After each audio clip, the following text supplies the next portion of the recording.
Putting up a lifetime shed. This is a great Phillip S2PH3. This is S2PZ3.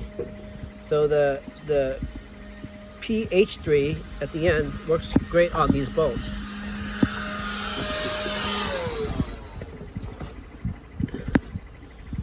Like, it goes in much deeper. The other one keeps on missing, and those work great.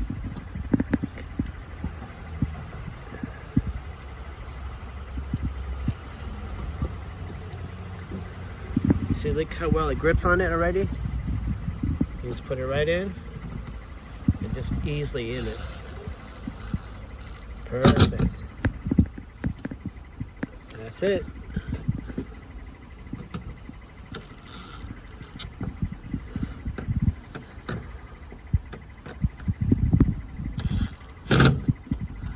Okay.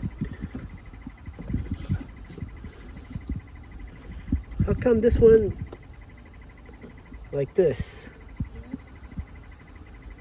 Oh, okay.